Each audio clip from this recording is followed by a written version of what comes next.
Episode की शुरुआत में हम देखते हैं कि रूडियस सोचता है ये तो सच में सिल्फी है। आखिरकार मैंने इसे पहचाना कैसे नहीं। शायद मैं इसे इसलिए नहीं पहचान पाया क्योंकि सिल्फी और फिट्स दोनों अलग तरह से दिखते हैं और दोनों की आदतें भी अलग हैं। सिल्फी हमेशा रोया करती थी और वो हमेशा मुझ पर डिपेंड रहती थी, पर फिट्स ने मेरा ख्याल रखा है। पर फिट्स भी कभी कभी सिली हरकतें करती थी और जिस तरह वो शर्माकर स्माइल करती थी वो बहुत क्यूट था और मैं उससे अपनी नजरें नहीं हटा पाता था। और अगर अब मैंने इसे ये नहीं बताया कि मैं कैसा फील करता हूँ तो ये फिर से चली जाएगी। अब मैं ये नहीं चाहता कि मुझे और ज्यादा रिग्रेट्स हो। और वो कहता है सेल्फी मैं भी तुमसे प्यार करता हूँ। और तब वो दोनों किस कर लेते हैं। और तब रूडियस जैसे ही आगे बढ़ने लगता है हम देखते हैं उसका चड्डी बटी उसका साथ नहीं देता है, जिस वजह से उनके बीच कुछ नहीं होता। तब रूडी इस बात के लिए उससे माफी मांगने लगता है। तब सेल्फी कहती है इसमें तुम्हारी कोई गलती नहीं है, तो प्लीज पहले जैसे नॉर्मल हो जाओ। मैं चाहे जितना मर्जी नॉर्मल होने की कोशिश कर लूं, पर मैं 3 सालों से ऐसा ही हूं और मुझे नहीं लगता कि मैं नॉर्मल हो पाऊंगा। मेरा मतलब ये नहीं था, मैं तो ये कहना चाहती थी कि तुम थोड़ा नॉर्मल बिहेव करो। मुझे माफ कर देना, मैं थोड़ा भावनाओं में बह गया था। और तब वो दोनों खुश हो जाते हैं और रूडियस पेंडेंट के लिए उसे थैंक यू कहता है। तो सेल्फी कहती है मैं बहुत खुश हूँ कि तुम्हें ये मिल गया, मुझे तो लगा था कि ये गुम ही हो गया है। लिलिया ने इसे बचा कर रखा हुआ था। पर तुम मुझे ये बताओ आखिरकार तुम एक लड़के की तरह क्यों एक्टिंग कर रही थी? जब मैंने उस दिन तुम्हें गलीन को ले जाते हुए देखा तब मैं बहुत ज्यादा शॉक हो गई थी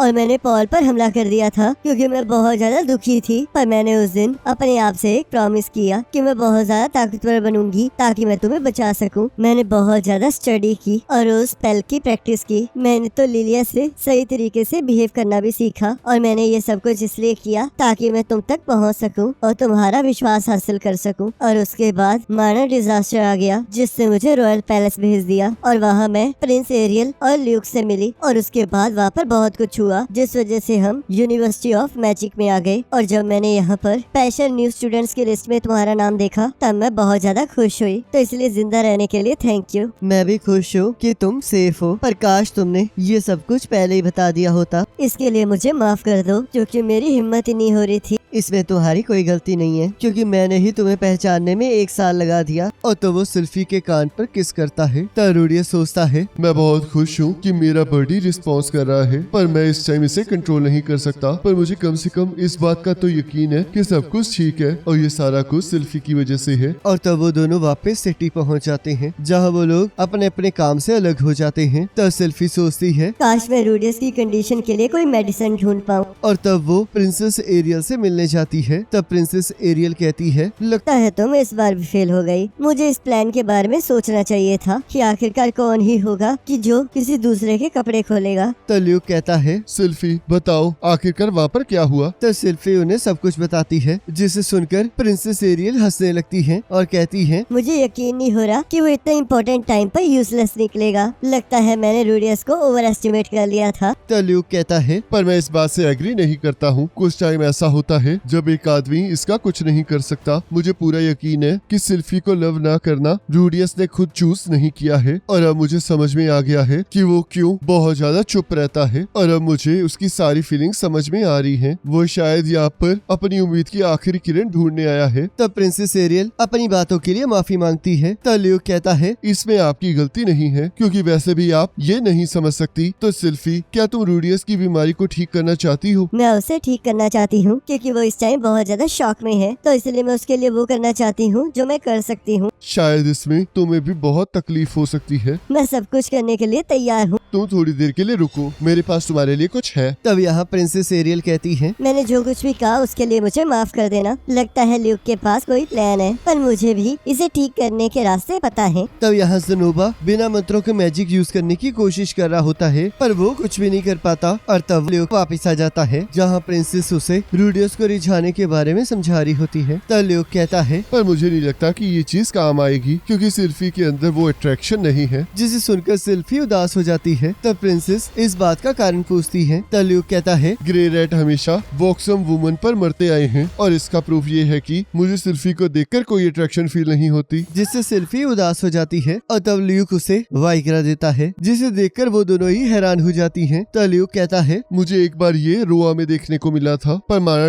डिजास्टर के बाद इसका मेथड और इसे मैन्युफैक्चर करने वाली प्लेस गायब हो गई, तो इसलिए ये इस टाइम बहुत महंगा बिक रहा है। कम से कम ये 100 गोल्ड पीस के बराबर का है। मैंने इसे बचा कर रखा था ताकि किसी इमरजेंसी के टाइम मैं इसे बेचकर पैसे कमा सकूं, पर अब ये सिल्फी मैं तुम्हें दे रहा हूँ। ये तो बहुत ज्यादा इम्पोर्टेंट है। क्या तुम सच में मुझे ये देने के लिए तैयार हो? मुझे इसमें कोई शक नहीं है, पर ध्यान रखना जो भी आदमी इसे पीता है वो अपना कंट्रोल खो देता है, तो इसलिए अगर तुम्हें डर लगे कि तुम उसका साथ दे पाओगी या नहीं तो तुम खुद भी इससे थोड़ी पी सकती हो, और इसके बाद तुम्हारा पहली बार वैसा नहीं होगा जैसा तुमने सोचा था। Thank you. इसकी कोई जरूरत नहीं है, तुमने भी काफी बार मेरी जान बचाई है। और तब प्रिंसेस भी सिल्फी की मदद करने के लिए उसे अपने इस महीने के पैसे दे देती है, जिससे वो उन सबका बहुत शुक्रिया अदा करती है। तब यहाँ सिल्फी ड्रिंक्स को लेकर रूडियस के रूम में चली जाती है। तो रूडियस कहता है, मुझे तो लगा था कि तुम थक चुकी हो, तो इसलिए तुम अपने रूम में रेस्ट करोगी, पर आखिरकार तुम यहाँ पर क्या कर रही हो? मैं आज रात तुम्हारे साथ रहूंगी। और यहाँ वो अपने स्टैचू को बनते हुए देखकर बहुत खुश होती है, और तो वो रियूनियन की पार्टी स्टार्ट कर देते हैं। तो रूडियस कहता है, तो आज ये ड्रिंक्स हमारे मिलने और फ्यूचर्स के नाम है। तो सिल्फी सोचती है, रूडियस कई बार बहुत ज्यादा शर्मनाक बातें कर लेता है। और तब हम देखते हैं सिल्फी को ड्रिंक्स बहुत ज्यादा कड़वी लग रही होती हैं, जिस वजह से रूडियस उसमें थोड़ा पानी मिला देता है, और तब वो दोनों मिलकर अपनी पुरानी यादों को याद करने लगते हैं। तो सिल्फी उसे बॉडी को ठीक करने की दवाई दिखाती है। तो रूडियस कहता है, आखिरकार मुझे ऐसा क्यों लग रहा है कि मैंने इस चीज को पहले भी कहीं देखा है। और तब वो रूडियस को उसे पीने के लिए कहती है। तो रूडियस कहता है कि इसे अल्कोहल के साथ पीना सही रहेगा। मैंने स्टडी की है कि इसे अल्कोहल के साथ लेना बिल्कुल सेफ है, और ये एकदम से अपना काम स्टार्ट कर देती है, तो इसलिए जब ये शुरू हो तो अपने आप को बिल्कुल मत रोकना। और सब सिल्फी भी उसे थोड़ा सा पी लेती है, और हम देखते हैं वो बहुत ज्यादा नर्वस हो रही होती है। तो थोड़ी देर बाद उनके अंदर रिएक्शन स्टार्ट हो जाते हैं। तब सिल्फी रूडियस को सब चीज की इजाजत दे देती है, और आगे क्या होता है बताइए आपको। तब अगले दिन रूडियस को होश आ जाता है, और वो देखता है कि सिल्फी वहाँ से जा चुकी होती है। तब उसे याद आता है कि जो उसने पिया था वो एक वाइग्रा है, जो कि उसे रोआ में मिला था। और तब वो सोचता है शायद वो अपनी गार्ड ड्यूटी पर गई होगी, और वो बहुत ज्यादा उदास हो जाता है, क्योंकि उसे लगता है कि एरिस की तरह सिल्फी भी उसे छोड़कर चली गई है। तब हम देखते हैं सिल्फी वापिस आ जाती है और कहती है, मुझे माफ कर देना, मैं तो बस प्रिंसेस एरियल और ल्यू को कल के लिए थैंक यू कहने गई थी, और वो लोग ये बातें सुनकर बहुत ज्यादा खुश हो गए हैं। तो मैं उम्मीद करती हूँ कि हम अगली बार साथ जाके उन्हें मिलेंगे। तब हम देखते हैं रूडियस उसे गले लगा लेता है और जोर जोर से रोने लगता है। तब सिल्फी कहती है, चिंता मत करो रूडियस, मैं तुम्हारे पास हूँ।